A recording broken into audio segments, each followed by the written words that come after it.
Hello, today I'm going to talk about Kyle Odom and his relevance to targeted individuals. Kyle Odom of Coeur d'Alene, Idaho, about 30 years old, in 2016, shot Tim Remington, who is about 55 years old, 6 times in rapid fire in March 2016 at the Altar Church in Coeur d'Alene, Idaho. Kyle Odom subsequently flew from Idaho on a commercial airline to Washington, D.C., where he threw a thumb drive with other information. This thumb drive had his manifesto, and he threw it on the White House lawn, and he was then immediately arrested. And it was in the news quite a bit at that time. Then it disappeared from the news. And what is interesting is that Odom has a relevant story for targeted individuals in his manifesto.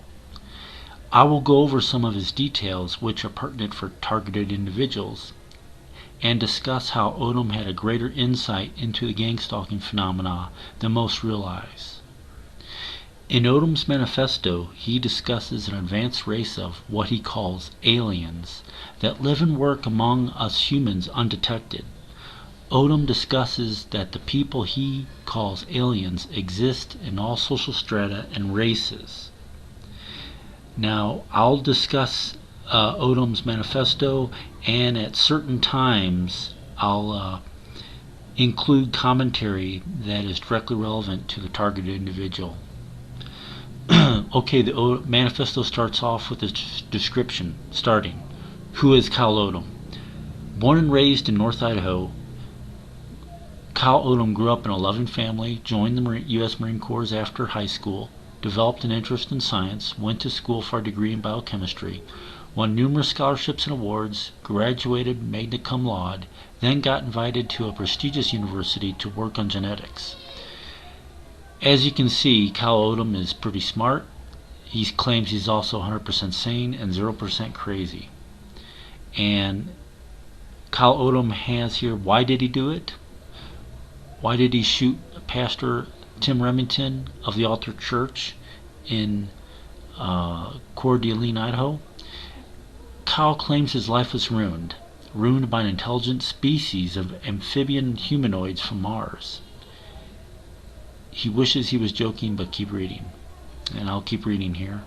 And I'll continue with the manifesto. They were here long before we ever existed, us being humans. He claims their technology is millions of years more advanced than ours. He claims he's seen the aliens do things that defy our comprehension. Kyle claims that the aliens have a massive breeding stock of humans, which they breed and control from birth. They use these humans to live vicarious lives among us. They appear to be completely normal because they're good at imitating human behavior, Kyle claims. The Martians live deep underground here and inside our moon. The aliens take control of wild human beings, wild meaning not controlled, just a natural human, and use them as sex slaves. Don't believe me? Kyle claims. Ask President Obama to take a lie detector test on this one. Kyle claims they tried to take him, but since they were unable to control Kyle's mind, they've been following him ever since. He tried everything to get his life back, begged, bargained, and threatened. Everything Kyle Odom did was sabotage. Kyle attempted suicide twice, but they stopped him both times. Kyle's last resort was to take actions that would bring Kyle's interesting episode to the public's attention. Okay, now Kyle begins with his story, spring 2014 in Moscow, Idaho, United States. Everything started while he was at the University of Idaho. Spring 2014 was his final semester in college, and he's taking a heavy course load.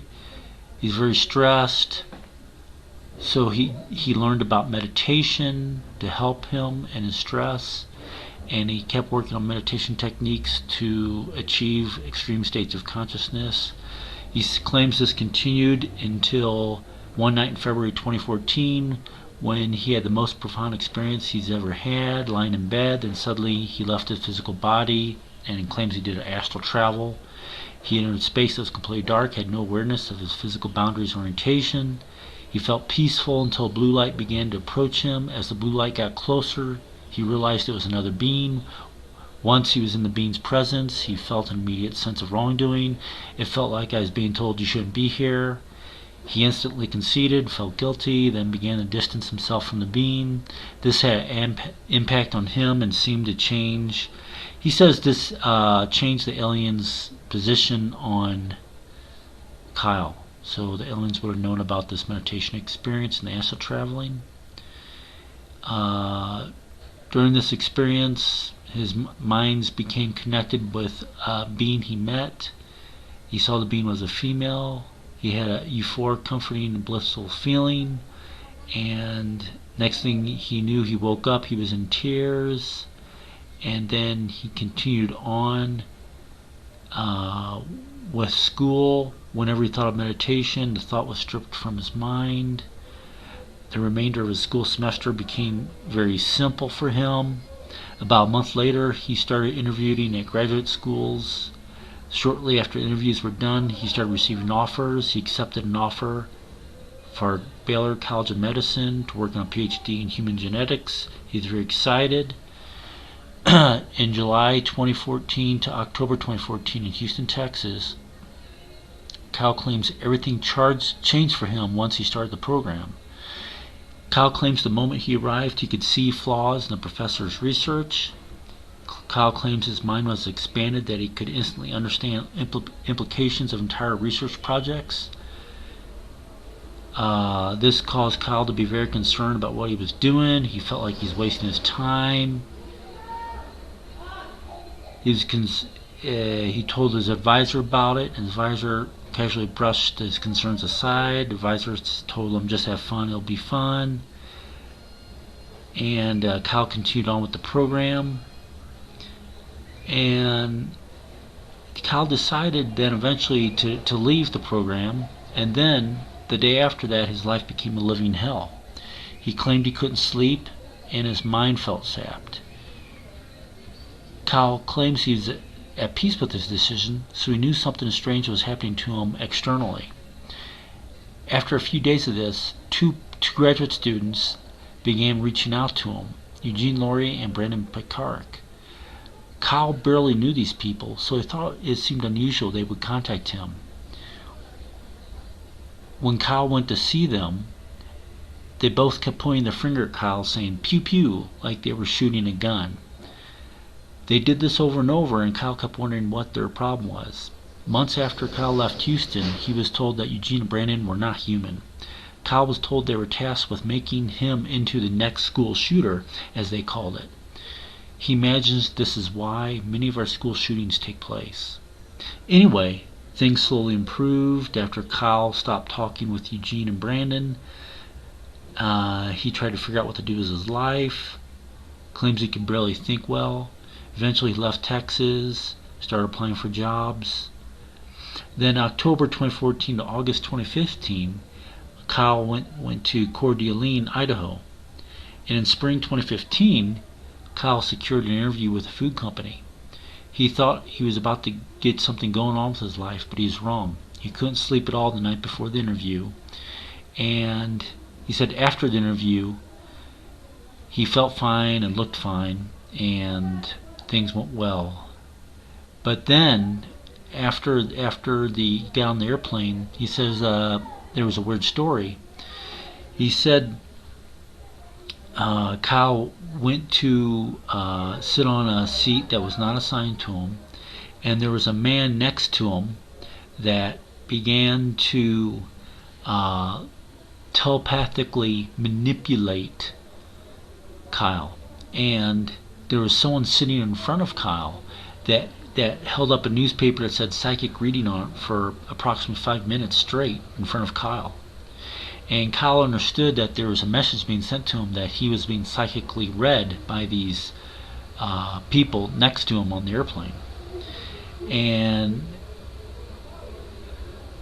Kyle bought a track phone and then Kyle received a message out of the blue about a month after the airplane ride on his new track phone, and it said that he was to talk to a man named John Padula from the church called the Altar. And I'll just say this is that in news after that this issue is brought up, the Altar Church claims that Kyle Odom being contacted on his track phone was a wrong number, it was a mistake. That was their claim from the Altar Church. So the story continues on. Kyle claims that he went to the church and he felt very strange. He felt his life was in danger and he became uncomfortable. He says a couple days later he started receiving text messages from Tim Remington, the man that Kyle Odom would eventually shoot. And he says at first they were innocuous Bible messages, but then he started Kyle believed that the messages were threatening to him. Kyle says that Pastor Tim Remington sent messages talking about their power and other things. And Kyle claims that Remington did all this through Bible verses so that it would not look suspicious. Kyle claims he ignored everything that Pastor Tim sent until there's a final message that simply said angels. And he says after that, the next day, helicopters started flying around Kyle Odom's house all day and night. At this point, Kyle believed he was in trouble, and Kyle decided to contact the Tim Remington and the Altar Church to make an appointment to meet John Padilla for coffee. After making the appointment to meet John Padilla, something bizarre happened to Kyle. Kyle received an unnatural erection. He says it felt like someone was manually pumping blood into his penis. Immediately after that, a song began playing in his mind. Now, Kyle claims this is telepathic, and Kyle claims the lyrics went, "Sister, sister, he's just a plaything. We want to make him stay up all night." Now, that's an older song from the 80s, I believe. And anyway, Kyle says he's never heard that song before, and he tried to ignore it. He says a few minutes later the song quit playing in his mind. But he says nothing happened until he tried to sleep that night. As soon as he got into bed, the song started playing again. "Sister, sister, he's just a plaything. We want to make him stay up all night." As it turned out, he didn't get any sleep, and he says that the next morning he just got up out of bed, and he says the voice claims you're going to be uncomfortable, all you have to do is breathe. And he says he's wondering what that meant and then he was told by the voice in his head, be sacrificed like Jesus and get beheaded. And that threw Kyle in a panic. His heart became racing. He started to have a mental breakdown. A few minutes later, a man knocked on Kyle Odom's door. He answered, and a man gave him a pamphlet talking about the sacrifice of Jesus. Kyle's mind started racing off control, and he became completely delirious. He thought for sure he was going to die. His thoughts shifted to his family, and all he could think about was seeing his family again. So Kyle saw his family. They were in Albuquerque, New Mexico at the time. When Kyle went to the Spokane airport, his panic subsided.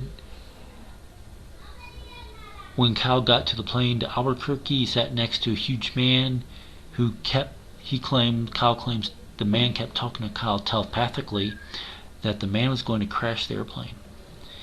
And the man kept sniffing.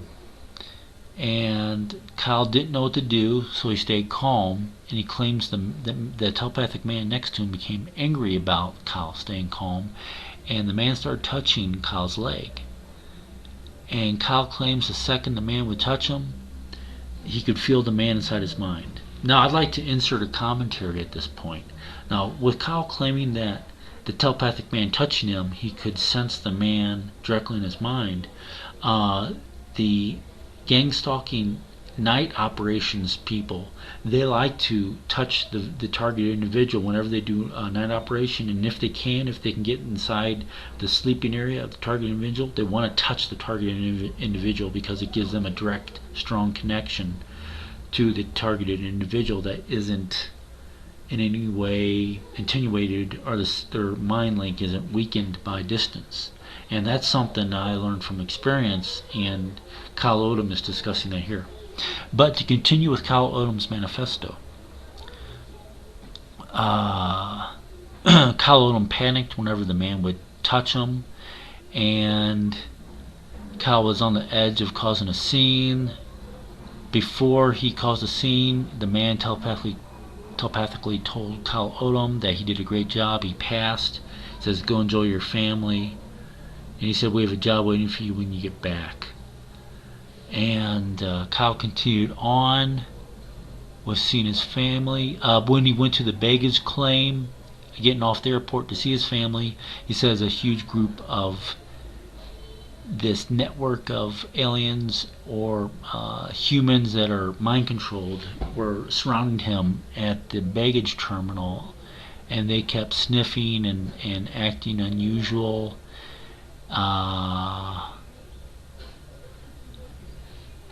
Kyle saw his parents. He went to Albuquerque, and Kyle says that the aliens kept trying to coax Kyle to go outside by himself.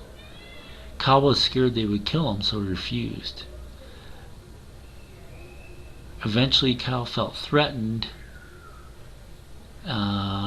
for his family. In other words, Kyle thought his family might be harmed by the aliens, so Kyle gave in to the telepathic aliens, and he said he would meet them by going to the church. And by that, it meant the altar in Coeur d'Alene, Idaho. And when Kyle went to the altar, Kyle claims the people acted strange. He says it felt unhuman. Kyle says when he walked into the sermon room, everyone stared at him and began sniffing emphatically.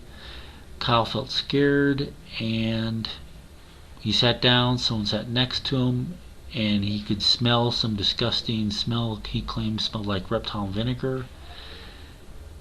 And then he left, and then Kyle understood that he wasn't dealing with any government type organization.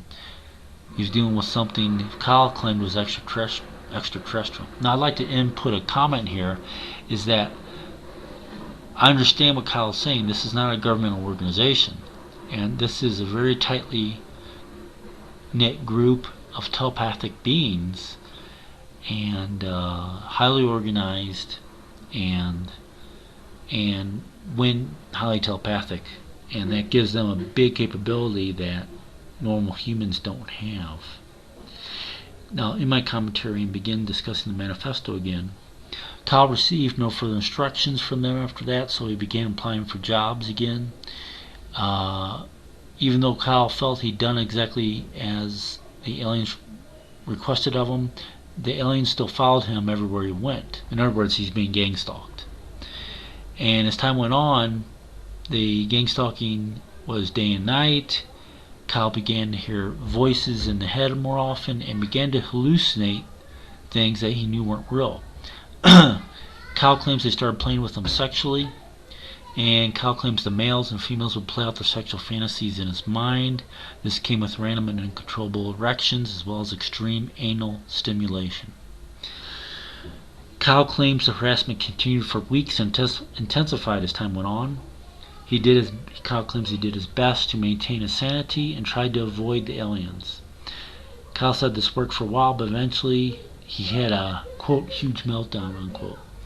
One day in a bakery at Safeway, when he got surrounded by a bunch of old men, some of the old men looked at him and sniffed, so he knew it was the aliens. The aliens started stimulating his penis telepathically and his anus telepathically.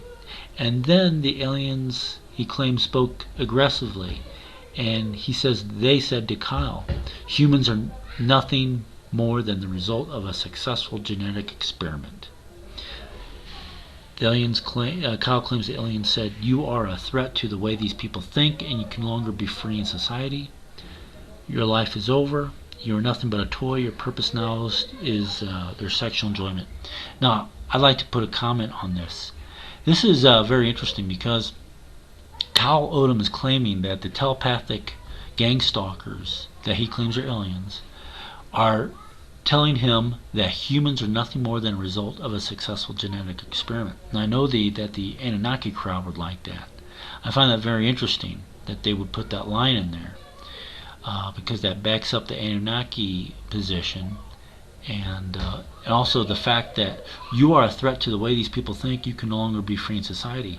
That's another targeted individual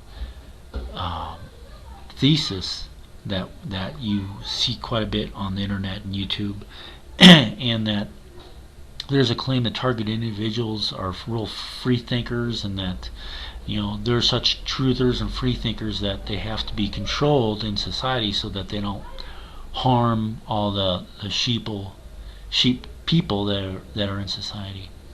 And the claim that your life is over is another targeted individual thesis.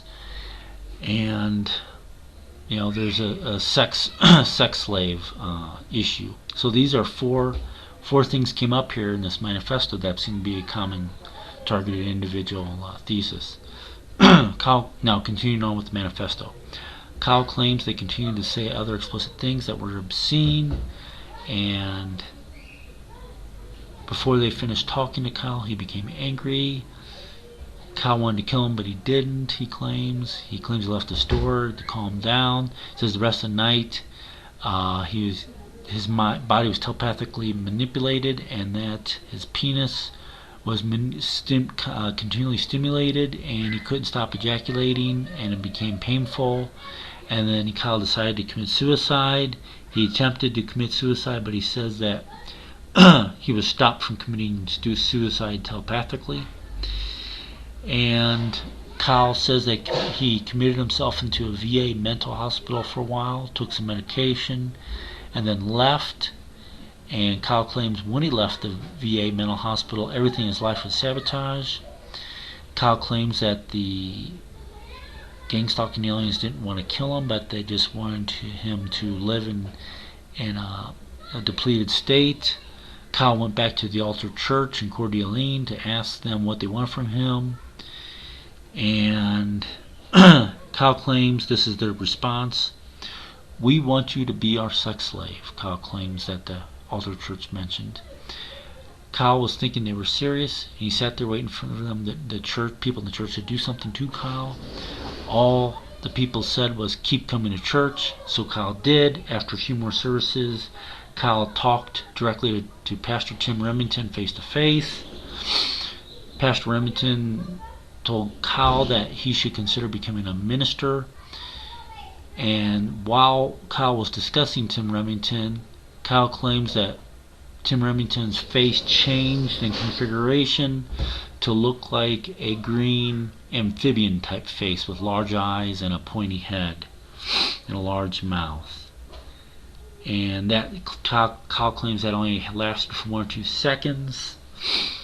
And Kyle claims that after that nothing happened, except Kyle will continue going to the altar church for a few more weeks, and they kept talking to Kyle to submit and surrender. So Kyle left the church and never went back. In August 2015 to March 2016, Kyle claims that after leaving the altar church, things slowed down a little bit as far as the gang stalking, and Kyle decided to make another attempt at a normal life by pursuing a career as a pharmacist. He started taking classes at NIC to finish up his pre-requirements. He started volunteering at a local pharmacy. Kyle claims that there were several aliens in every one of his classes. Kyle claims it made it impossible for him to study. They continually harassed him. Kyle claims that in the spring 2016 semester, it was very intense. This is a quote here. Every time I go to class, they start manipulating my brain until I go into a blind rage. Sometimes they suppress my brain until I begin to black out. They also manipulate my heart rate and flood my body with adrenaline over and over again, making me extremely uncomfortable. The females stimulate my penis when they are close, and the males stimulate my anus. It's incredibly exhausting. End quote. Kyle struggled to pass his tests. Kyle claims that it was torture being in the classrooms. Kyle claims that he couldn't perform well. Kyle claims his chance of normal life was ruined. He was sleep deprived, and Kyle claims he didn't have the strength to continue. Kyle says he was too smart for his own good, so they decided to remove him from society. Kyle claims they were worried he might change the way Kyle might change the way people think, which would lead to problems in the form of scientific revolutions. If we get much smarter as a species, we're going to become a threat to the aliens' existence.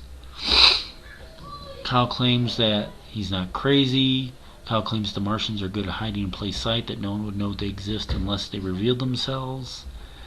Kyle says this is 100% real. Kyle claims that the aliens possess advanced technology far more advanced than ours. Kyle claims that President Obama is well aware of them, which is why he wrote Obama a personal letter, which he threw to the White House lawn. And Kyle believes his last resort is to take actions to the public's attention, so that's why he shot Pastor Tim Remington from the Altar Church in Coeur d'Alene 6 times. And that's basically the intro of the manifesto. Now he has a question and answer part here that I want to go over. Question: why would aliens hide in his church? Answer: same reason terrorists hide in mosques. If you're going to do bad things and you want to avoid getting caught, you will put up a front to make yourself look like a good person. Question: how do you know about their technology? Answer: I have seen them use it, and they have talked to me about it. This was how I learned about their breeding stock of remote control humans. Physically, their humans are no different than us. They just lack a mind of their own. They're mind controlled. Question: why would they tell you so much? Answer: the aliens value me because I'm smart. They were also very confident they could take control of my mind, Odom claims. Turns out they couldn't. Anyway, in the interim, some of us developed a personal relationship. They were very arrogant, so they told me much more than they should have. This allowed me to understand some of the things they can do. Question: what else have you seen? Answer: I have seen them make things appear out of nowhere. One time I was sitting on a couch and a dollar bill appeared on my lap. Another time while driving they made a paper bag appear in my passenger seat. They used random unsuspecting items so no one would think anything of it. I was alone both times this happened. Kyle claims that the aliens can pop in and out of this dimension based on their other things he's seen. And he claims they're extra dimensional. They can do many things in and out of this dimension. Question: why did they target you? Answer: they targeted me after I encountered the being through meditation. Since my mind was so expanded from the experience, they deemed me a threat to the rest of society. They thought I would change the way people think, so they decided to remove me from society. I began to have profound thoughts about genetics while I was at graduate school, which is another factor. If certain ways of thinking are allowed to exist, revolutions will take place. They could not afford for us to have a revolution in genetics. If we did, we could eliminate diseases, cancers, and many other things that plague us. They need us to remain ignorant and continue struggling, otherwise we will become a threat to them. I'd like to now that's the last question and answer here, and I'd like to put a commentary on this. I understand what Kyle Odom is saying here, and I agree with him. This group of advanced telepathic people that exist within our society, they kind of exist as a cult, and extremely secretive, highly telepathic, and they're very organized, and they blend in perfectly, practically perfectly, and it is in their favor to keep mankind from becoming too intellectually developed, because then it'd be easier for us to find and isolate these aliens and to figure out how they work and do things and uh, keep them from controlling humanity. And though I'm not going to say I agree or disagree with the fact that these people may be aliens, but they are telepathic and they are humanoids and they blend in real well and they are different. And I think that Kyle Odom is onto something here, and I think that's one of the reasons why that the whole Kyle Odom story has been brushed under the rug, and the media doesn't want to discuss him because he does bring up a lot of interesting things here that are very relevant to targeted individuals and to mankind in general. And there are some other pieces of information here, like say for example, Kyle Odom claims that there's these Martian cult members that are U.S. senators, U.S. House of Representatives, and a lot of them in Israel, and that's listed in the manifesto. And Kyle talks about early civilizations as far as around 3800 BC, before the Christian era. In Mesopotamia, there's a city called Ur. It was an important city-state at that period, located near the mouth of the Euphrates on the Persian Gulf. Kyle claims that 2 species of Martians visited Ur, which was documented by its inhabitants. Kyle claims he's contacted both these species as well. The 2 species are amphibian humanoids and reptilian humanoids.